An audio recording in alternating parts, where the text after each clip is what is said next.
Bonjour Meggy. Bonjour Vladimir.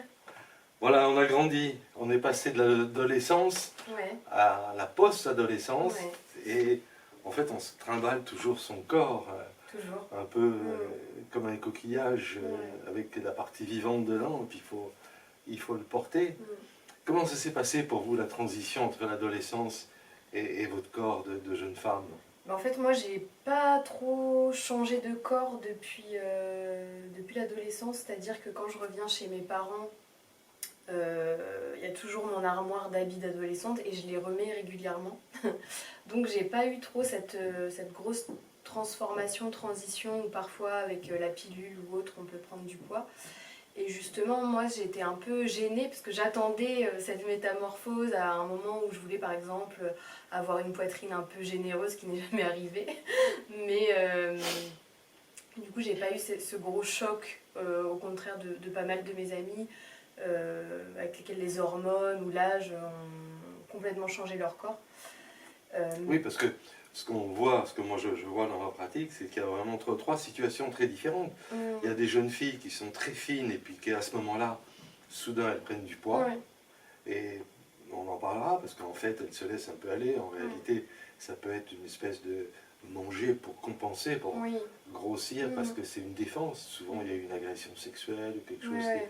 qui C'est fait vrai que que... les troubles de l'alimentation, que ce soit la boulimie ou l'anorexie, c'est vraiment effarant, quoi, les chiffres. Oui. La deuxième situation, ben, c'est le contraire, c'est que la petite rondouillette qui était à l'école, eh bien, elle change complètement de corps, elle s'affine. C'est le cas par exemple de certaines artistes comme Hedy Lamarr, qui était Mm. une très grande actrice Ouais. des années 50. C'était une petite grosse, à un moment on la détestait en disant t'es moche. Mm. Et en fait c'est devenu la plus jolie actrice Mm. du monde dans les années 50, où elle a triomphé dans des tas de films, dans Samson et Dalila. Faudrait que je vois son visage. Son Ça me dit visage, rien, ouais. c'est elle aussi qui a inventé le Wi-Fi. Ah oui, Souvenez-vous. d'accord, ah oui, elle est Ouais, magnifique, oui, oui. magnifique, Ouais, ouais, c'est vraiment ouais. une star Ouais. Mm. incroyable. Et puis il y a la troisième situation, c'est que finalement, il y a la continuité, mais quand il y a cette continuité du corps, alors il se produit quand même un changement qui est la mode, qui est le vêtement. La mode, ouais, complètement. Et d'ailleurs, à ce propos, il y a vraiment une mode de l'adolescente en fait qui persiste, qu'on retrouve chez les femmes de 30 ans. Expliquez-moi ça. C'est-à-dire qu'on retrouve beaucoup dans les tendances, dans les podiums, dans les défilés et dans les magasins, un retour de ce côté adolescente avec beaucoup de couleurs, des trucs un peu kawaii, un peu enfantins, ou des filles qui vont se faire des petites nattes, ou vraiment une régression comme ça, où la femme de 30 ans va chercher à devenir un peu une adolescente. Et même moi, j'ai ressenti ce truc-là quand je suis devenue maman, de m'accrocher à cette ère d'adolescente que je pouvais encore avoir, et j'avais peur qu'on m'appelle madame, j'avais vraiment peur de ça, et je me suis retrouvée à rechercher des habits avec du rose, avec des couleurs pâles, avec ce genre de trucs pour me rajeunir. Alors on explique ça sociologiquement, je dirais, par plusieurs axes. Le premier, c'est que les femmes n'ont plus forcément les mêmes attentes qu'avant. Par exemple, l'entrée à l'âge adulte, c'était aussi l'initiative de la maternité de fonder une famille. Et là, je crois qu'on est la première génération de femmes qui ne veut pas, enfin, qui est dans les plus de 30% qui ne veulent pas de faire d'enfants. Moi, j'ai un enfant, mais voilà, c'est quand même très très représenté. Donc, ces femmes qui ont envie de casser les codes de ce que c'est qu'être une femme et ce qu'on attend d'elles pour un peu euh, se laisser aller dans leur fantaisie adolescente avec tout un tas de petites peluches accrochées à leur sac à main ou ce genre de choses. Et je pense malgré tout aussi qu'il y a l'influence un petit peu d'une société qui sexualise les jeunes filles en fait. Et du coup, c'est une sorte de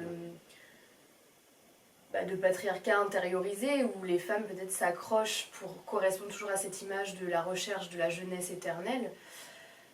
Moi, je pense qu'il y a de ça aussi. Et la mode hippie, est-ce qu'elle revient? Est-ce que c'est quelque chose qui continue? Parce que moi, je suis étonné de voir, il y a beaucoup de magasins de fripes dans Ouais. l'endroit où j'habite, c'est Ouais.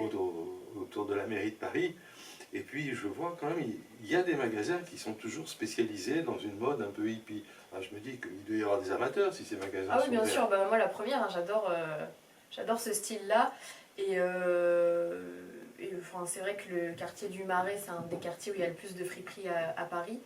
Et en fait, la mode, ça a toujours été de manière cyclique. Il y a 3 à 5 ans, c'était vraiment le retour justement des pantalons qu'on appelle flards, larges, en bas, pas de def. Et là, ça commence avec plutôt des tailles hautes. Maintenant, c'est le retour en force de la taille basse qu'on trouvait plutôt dans les années 2000, où vous voyez un peu toutes les jeunes filles ont vraiment le taille basse, vraiment en dessous de la hanche, quoi, voilà. Et ça se voit comment? Parce que c'est pas dans les défilés de mode que ça se voit. Dans les défilés de mode, et souvent les marques comme Zara en fait copient les grandes maisons de couture, mais voilà, en réduisant les coûts de production. Et du coup, parfois la mode se propage tout simplement parce qu'on on voit plein d'articles similaires dans les rayons, puis c'est beaucoup les réseaux sociaux aussi. Donc c'est pas Chanel, Céline ou Vuitton qui fait Bah, la mode Un petit peu, puisqu'ils reprennent en fait les collections pour se les réapproprier. Mais en fait, l'idée de Zara, à la base, c'est de la haute couture. Enfin, c'est s'inspirer des défilés haute couture, mais en faire du mass market en fait. Et vous avez une marque un peu favorite, une marque chouchou dans votre cœur? Oui, bah moi, que je peux heureusement pas m'offrir, mais moi j'adore Schiaparelli. Vous connaissez sûrement, voilà. Bon, c'est une créatrice italienne qui en fait fait beaucoup de vêtements pour accentuer les courbures du corps. Donc elle va faire des robes avec des hanches un petit peu proéminentes. C'est très anguleux ce qu'elle fait, c'est presque sculptural en fait. Et moi j'adore quand même, même quand c'était la mode un peu du large, j'ai jamais été adepte parce que j'aime bien le côté cintré, le côté volume mis en avant, voilà.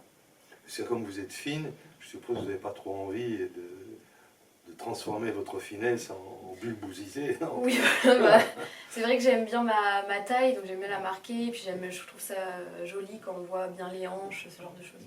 Mais on parle de la mode comme ça parce qu'on a l'impression qu'on voit une robe ou quelque chose, mais en fait il y a le mouvement aussi. Ouais. C'est qu'il faut que la robe elle bouge, et ça on n'en parle pas beaucoup. Moi quand je regarde les défilés de mode, je suis étonné que les mannequins, elles savent faire bouger les vêtements. C'est pas seulement qu'elles savent marcher, mais elles savent les faire bouger. Et bien nous, en tant qu'hommes, quand on voit une femme dans la rue, on ne regarde pas seulement comment elle est habillée, mais le vêtement il a une vie autour d'elle. Et c'est un élément qui est assez important. J'en viens pour la suite de notre conversation. Et donc, comment vous avez entretenu votre corps après votre adolescence? Alors, franchement, je vais me faire détester peut-être, mais j'ai pas vraiment entretenu mon corps. Après la grossesse ou pas? Oui. Ouais. J'ai fait je crois qu'on a droit à 10 à 15 rééducations du abdominal, périnée, tout ça, donc je les ai faites. Et après, bon, j'ai allaité aussi, donc j'ai lu pas mal là-dessus. Et apparemment, l'allaitement favorise la perte de poids et la rééducation des abdos, parce qu'il y a des petites contractions qui se font.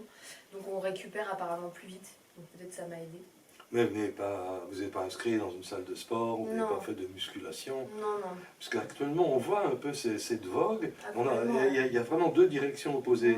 Il y a les jeunes femmes qui veulent être des super musculeuses et donc qui vont dans des salles de sport, elles deviennent athlétiques. Et il y a au contraire celles qui vont vers le calme, la danse, le yoga, et le pilate. J'ai l'impression qu'il y a deux populations féminines qui sont séparées. Les deux, on ne peut pas conjuguer les deux apparemment. Oh bah bien sûr qu'on peut, heureusement. C'est pas une... moi, je connais des filles qui font les deux d'ailleurs. Ah bon? Bah oui, parce que ça sollicite pas forcément c'est pas le même rapport au corps, c'est pas les mêmes résultats aussi, puisque effectivement, je pense qu'il y a une forme de réappropriation de son corps avec la musculation, où moi, bon, j'en ai fait peut-être 3 fois dans ma vie, mais c'est vrai qu'il y a la satisfaction de pouvoir porter un truc de plus en plus lourd, d'éprouver son corps en fait, ce qui se passe aussi au pilates, au yoga, mais il y a une forme de réappropriation de ses muscles, de sa force, puis une esthétique aussi qui nous est vendue de la fit girl, où la fille musclée revient sur le devant de la scène en fait. Ah oui. Moi j'ai aussi l'impression qu'il y a beaucoup de femmes qui se laissent aller, c'est-à-dire qui considèrent que tout ça c'est de l'argent perdu, que ça sert à rien, de la même façon qu'elles diront, des fois elles nous disent en consultation, moi je n'ai pas envie d'avoir une relation avec un homme, bon c'est bien sur le plan amical, mais j'ai pas envie de me tremper physiquement dans cette aventure. Bah, c'est vrai que là je vous rejoins au niveau de la binarité, c'est-à-dire que des fois il va y avoir une hypersexualisation de la femme avec des attributs où on cherche à avoir le plus gros fessier, donc notamment par le biais soit de la chirurgie, soit de la salle de sport. La plus grosse bouche avec les injections, etc., la grosse poitrine, enfin vraiment ce côté hyper féminité, et des femmes aussi qui, aussi d'un point de vue militant, politique, ou tout simplement en se découvrant, ont envie de lâcher ces standards-là, ces carcans-là, et d'explorer leur féminité, de laisser vivre leur corps, si effectivement, enfin voilà, il y a eu tout un mouvement du body positivisme aussi, de s'accepter comme on est, et ce truc où avant il y avait le summer body, donc vraiment la pression d'avoir le corps de l'été pour le maillot de bain, et maintenant il y a beaucoup de personnalités qui ont dit en fait pour avoir un summer body, il faut que ce soit en summer et qu'on ait un body, et ça suffit.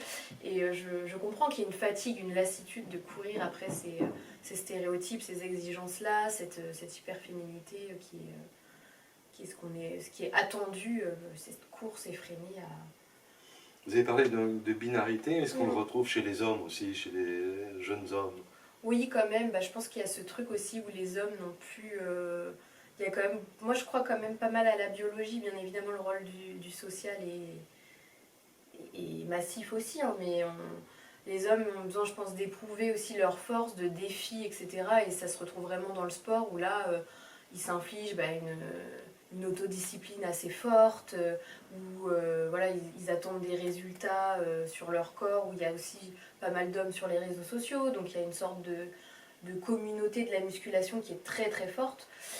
Et puis il y a aussi des hommes, pareil, qui explorent plutôt leur, je vais pas être cliché, mais leur féminité, leur part de poésie, d'intellect, de militantisme, du côté aussi peut-être un peu plus... c'est cliché ce que je vais dire, mais plus geek, qui vont plus s'intéresser voilà, aux livres, aux mangas ou aux jeux vidéo par exemple. Donc ils vont avoir ce monde intérieur peut-être plus riche et moins être axé sur le physique. Si c'est comme ça, on peut dire que les influenceurs ou influenceuses, ils ont un rôle positif parce qu'ils réveillent un peu la société, non? Ils agitent un peu la société en passant avec leur image et puis aussi leurs incitations diverses. Donc tout n'est pas mauvais ou... Oh non, tout n'est pas mauvais, tout n'est pas bon non plus, loin de là, puisque justement ces influenceurs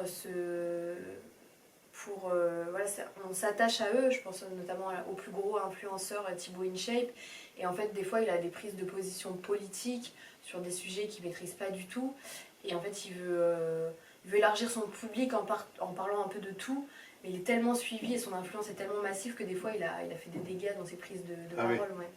Donc je sais pas, puis c'est quand même toujours l'humain est programmé pour être dans la comparaison. Je pense que ça aussi c'est biologique, mais avec les réseaux sociaux c'est sûr que c'est exacerbé, et que la fille ou le garçon qui a le corps le mieux travaillé, il sera toujours dans cette quête de perfection, parce qu'il y a toujours, et puis il y a la retouche aussi maintenant, on peut retoucher les vidéos sans problème, ce qui était moins le cas avant.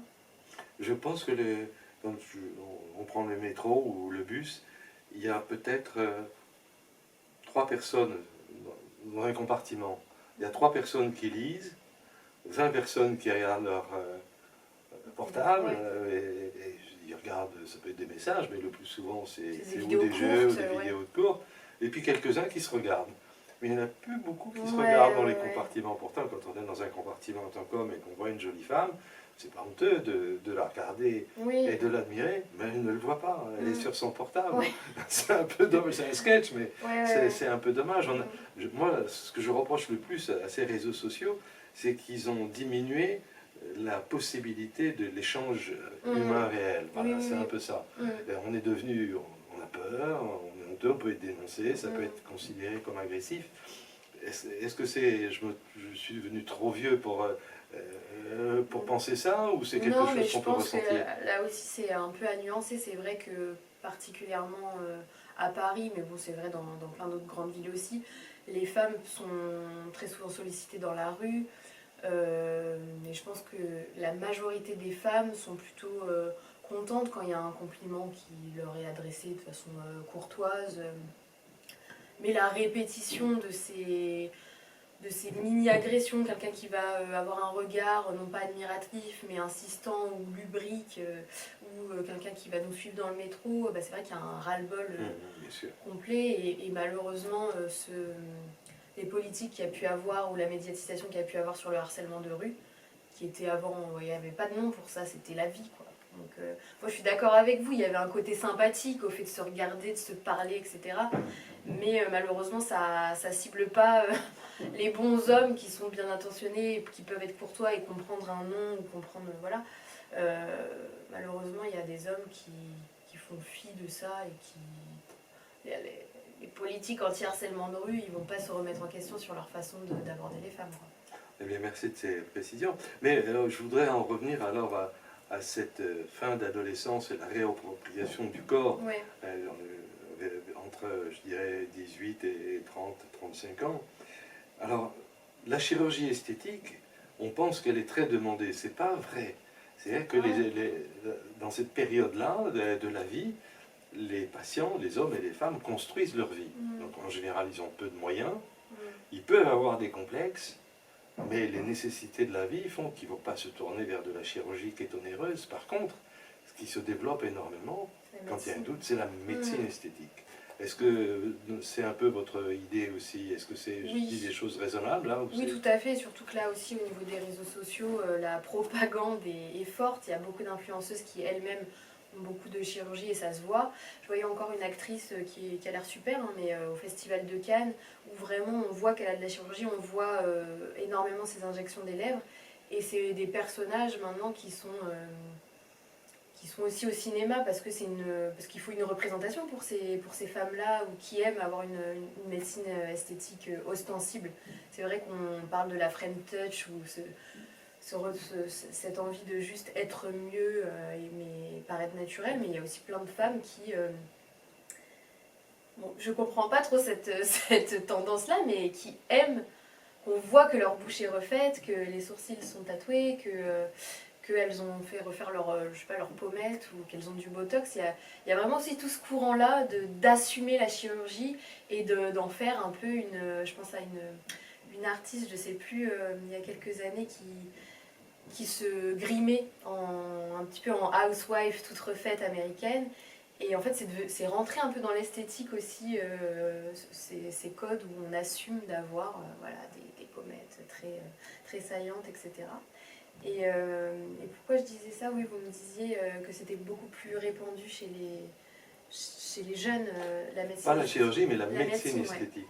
Ouais. Et je voulais vous poser la question, est-ce que autour de vous, ces jeunes femmes, les jeunes femmes que les hommes, ont conscience des dangers des injecteurs faux, de ce qu'on appelle les fake injecteurs, ou de tomber sur quelqu'un qui n'est pas qualifié, ou parfois de s'injecter soi-même. Moi j'ai eu une patiente qui est venue me voir après de multiples essais où elle s'est injectée elle-même, et c'était affreux, et il fallait la réparer. Ça, je pense que c'est la grande minorité, mais des personnes qui voient... je vous dis, moi j'ai déjà je me suis déjà intéressée parce qu'à un moment je voulais m'injecter un peu les lèvres et donc j'ai commencé à m'intéresser. J'ai eu plein de pubs où j'ai été bombardée et je me dis waouh, en fait quelqu'un qui doute avec tout ça, il doute plus quoi, tellement l'algorithme travaille pour nous pousser à acheter la chose qu'on a un petit peu dans la tête. Et je voyais plein de comptes, la plupart c'était pas des comptes de médecins, c'était des comptes d'esthéticiennes, voire de filles qui sont formées en une semaine avec des formations à 1000 € et après elles pratiquent des prix très très raisonnables par rapport au marché des médecins, quoi. Justement, pour éclairer un peu les gens qui nous regardent, il y a maintenant des actions au niveau du Conseil de l'ordre des médecins, des syndicats des chirurgiens esthétiques, des syndicats des dermatologistes aussi, pour freiner, pour éviter que les patients ne tombent dans le piège d'être injectés par des personnes non qualifiées qui pratiquent pour pas cher. En gros, une ampoule d'acide hyaluronique ou une injection de Botox, ça tourne autour de 400 €. Donc c'est pas donné, mais c'est pas non plus hyper cher. Oui, mais sachant qu'il faut renouveler tous les 6 mois, c'est vrai que... Pas tous les 6 mois, ah, oui. À part le Botox qu'il faut renouveler peut-être 1 ou 2 fois par an. L'acide hyaluronique, il tient à peu près 18 mois, 2 ans. Mais Mais on trouve facilement des personnes qui vous proposent de vous injecter à moitié prix Ah oui, ou au quart complètement. de prix. Avec des produits venus de Chine, Ouais, parfois. et de Corée, de Chine, Ouais. de Corée. La Corée d'ailleurs, c'est un pays Oui. sérieux, c'est Ouais, pas ouais, du tout quelque complètement, chose, ils ils sont sont... pas mauvais, ils font Ah ouais, mais des ils sont bons même en produits. avance sur certaines techniques. Mais le problème, c'est que si vous n'êtes pas injecté par un professionnel et qu'il y a un pépin, et en gros il y a toujours entre 0 et 1% de pépins, si vous êtes dans le 1%, c'est des pépins très, Oh, très, je suis très même pas, je ennuyeux. pense que vous pouvez augmenter le pourcentage, hein, parce que bah, ça dépend ce qu'on appelle pépin. Si on appelle pépin une grosse complication de nécrose, etc., je pense qu'effectivement vous avez raison sur le 1%. Mais si on appelle juste un résultat pas satisfaisant, je pense qu'on est près des 30 à 40%. C'est peut-être un peu exagéré, mais en tout cas, méfiance, Mm. vous faites injecter que par quelqu'un Ouais, ouais, qui ouais. sait faire, Bien qui sûr. est médecin, Ouais. qui a Mais une comme qualification. vous m'expliquiez tout à l'heure, même les médecins ont ce devoir d'attestation et de formation. Avant, c'était pas forcément le cas. Tout à fait, ils Donc vont même les l'avoir. médecins, ils Oui. pouvaient être incompétents en fait, parce que c'est pas parce qu'on Bien sûr. fait de la médecine Bien générale sûr. qu'on est formé à l'injection Bien sûr. Je esthétique. pense que si un médecin vous le propose, il faut franchement lui poser la question, comment vous avez appris, est-ce que vous êtes Ouais. une formation, est-ce que je peux avoir confiance en vous? Mm. En gros, on ne va pas lui dire Oui, ça oui, comme oui. ça, mais, Bah si, on a le droit en vrai. mais voilà, il faut au moins que notre entretien il serve à éclairer les personnes en se disant méfiez-vous, Ouais. c'est un acte où on traverse la peau, Mm. on vous dépose des substances dont vous ne savez pas du tout ce que c'est, Ouais. celui qui le fait est censé le savoir, Mm. mais vous n'en savez rien, vous devez faire confiance Ouais. et vous avez droit à poser des bonnes questions. C'est ça.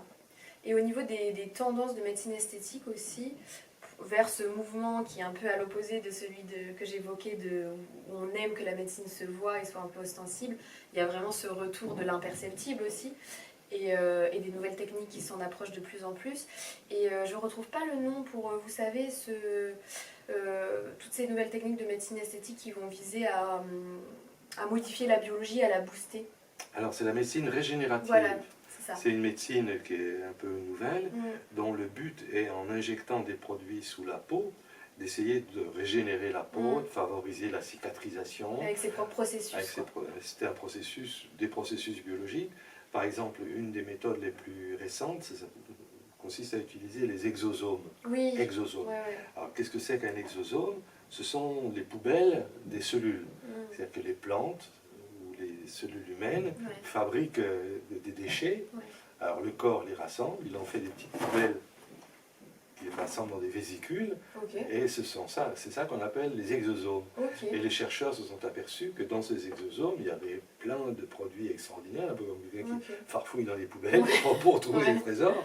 Et en fait, ces exosomes, c'est pas si inintéressant parce que comme il y a des dérivés de plantes et des molécules qui ont été un petit peu dégradées, Ouais. eh bien, elles ont une certaine Mobilité. action, une certaine Ah. mobilité. Donc, elles sont utilisées par les chercheurs.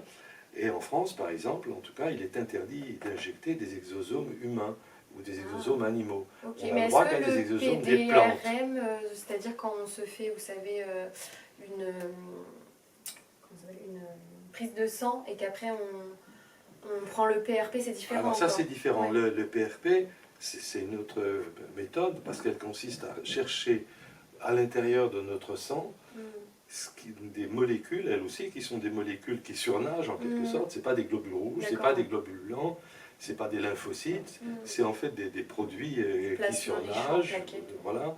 Et c'est ça qu'on essaye d'utiliser. Bon, ça a une certaine action. Alors ça a été prouvé comme assez intéressant chez les patientes qui avaient des alopécies. Ah, Quand oui. une patiente a un problème, elle perd ses cheveux parce que c'est nerveux, Mm. une espèce de coup de Ouais. nerf, et en fait elle s'arrache les cheveux sans se les arracher vraiment. Ouais, ouais, ouais. Le PRP a démontré qu'il était intéressant pour améliorer la situation. Ok. Mais, pardon, tout ça ce sont des recherches.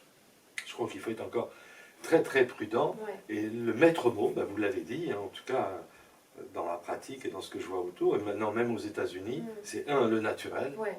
et deux, ce qu'on appelle la préservation. Oui. Alors, on arrive Ouais. à des opérations que même les chirurgiens appellent rhinoplastie de préservation, Ouais. lifting de préservation, Ouais, ouais. parce que, en fait, c'est des techniques qui sont déjà très anciennes, Mm. mais on a enlevé tout ce qui était inutile et dangereux, Ouais. et on essaye de se rapprocher le plus Mm. possible d'une méthode efficace et naturelle. Puis je pense que dans la beauté, il y a toujours une notion un peu élitiste où quand c'était difficile dans certaines époques d'avoir un corps charnu parce que ça définissait un certain milieu social, voilà, c'était valorisé. Quand c'était plus difficile de se maintenir en forme parce qu'il faut bien manger, des bons produits, avoir le temps de faire du sport, etc., c'est la minceur qui est valorisée. Et j'ai un bug là. On parlait de quoi? On parlait de rester naturel. Et là, oui, c'est la même chose en fait, ce truc du rester naturel. Et aussi dans un monde où tout le monde peut être un peu pareil par la chirurgie et la médecine esthétique, avoir plus ou moins la grosse bouche, etc. Il y a un retour aussi, j'ai remarqué, des singularités des gens. Et ça fait vraiment du bien.